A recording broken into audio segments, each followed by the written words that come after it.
Hey everybody, this is my update for my sinus infection where I had started the phage. So it's been interesting. This sinus infection is much different than any sinus infection I've had.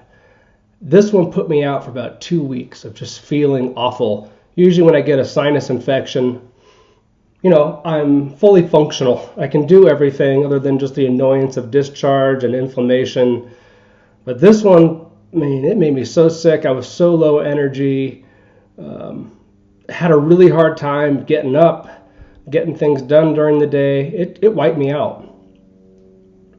And when I had started the phage, I had already been sick for about a week.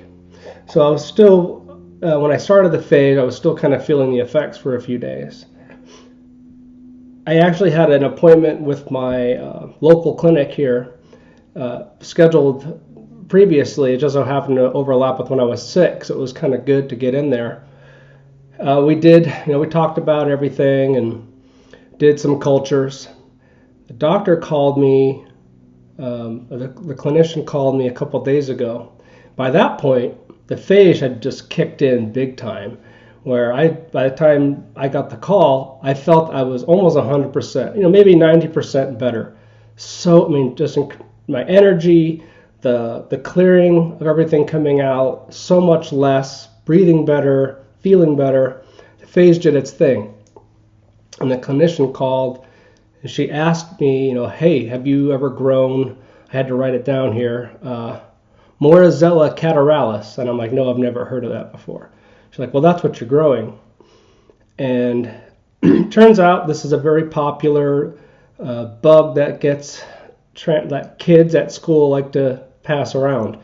I remember one of my kids had a horrible, really bad sinus infection to the point where I was like, wow, we may need to take you to the doctor. But she turned around really quick. But I got that, and it wiped me out. So I was already better, and she said, well, this particular bacteria is highly responds well to augmentin and Bactrim. Well, I'm allergic to Bactrim, so she's like, want to try augmentin? I said, well, hey, maybe this will just knock the rest of it out. I'm already so close. Let's try it. A couple days in of augmentin, which I consider to be from what I'm used to taking, it's a weak antibiotic in comparison. But a couple days in, horrible diarrhea and insatiable thirst. I'm drinking so much water. I'm drinking these electrolyte products I really like, and I'm drained. I'm so tired, and I'm just like, what? I'm done. Like, I don't need this. Get this out of my life. Now I got to restore my gut flora and all that. So I've stopped that, and again, almost immediately, the next day of stopping, I just felt so much better already. Did my PFTs. So I did one when I started, one in the middle, and then the one I did today on my last day of this treatment. And as in the CrossFit world, we say we PR'd. So I PR'd my PFTs. When I started, I actually made a miscalculation last time. So to correct it, my PFTs were 64%, 64 flat. In the middle of this treatment, I did another one. We had a lot of wind, and I was having a lot of RAD symptoms, which I have reactive airway disease. So wind just rocks me. My PFTs dropped again to 62.1. I didn't really notate how I was feeling at times with the sinus stuff, but it was only a couple days after, 5 days after, so I think I was still feeling pretty cruddy. Now I'm 5 days. 5 days, 10 days here, and did my PFTs. My peak flow, highest I've ever done since I've started these videos, 102%. I blew a 650. And my FEV1 is a 2.74, which puts me at 68.3% PR. There we go, boom. Pretty excited about those results. I have a couple new things I'm going to be trying. I might as well mention them here in this video. I'm going to be experimenting with silver. So there's a couple options. There's very popular, the colloidal colloidal silver. And there's another product that's been recommended to me called mild silver protein. And silver is just a pathogen killer, antiviral, antifungus, antibacterial. Those pathogens can't grow with silver, and silver will kill it if it exists. So I'm going to be experimenting with inhaling that, nebulizing it. Silver has been a cure-all for like 100 years, and it's had a lot of bad rep. A lot of horrible products, low-quality products have come out. Some people have made it themselves. There's even that video of that guy who turned blue. But I've been researching it.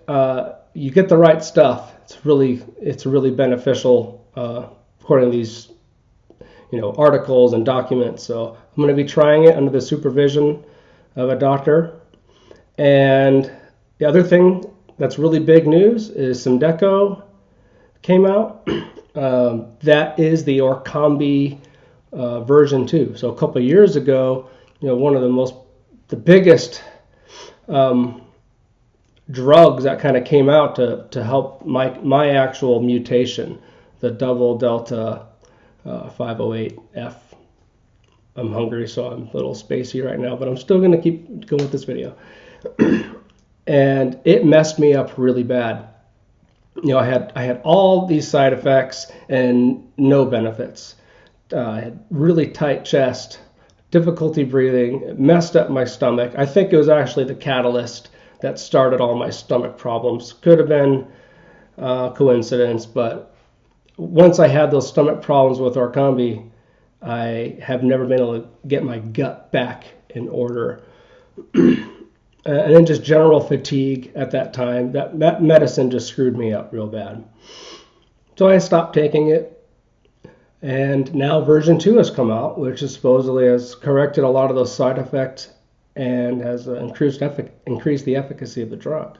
So I've got that. I'm going to start that probably next week, Monday. So I'm going to do another video series of the Symdeko. And this is, the first, when Orkambi came out, I had very high expectations. It was a big deal. Now I've kind of got my guard up a little bit. But if this drug does what it's supposed to do, it could really dramatically change my life and others with the same mutations that I have. So it's definitely something we want to work. Okay, my video's gone on for too long.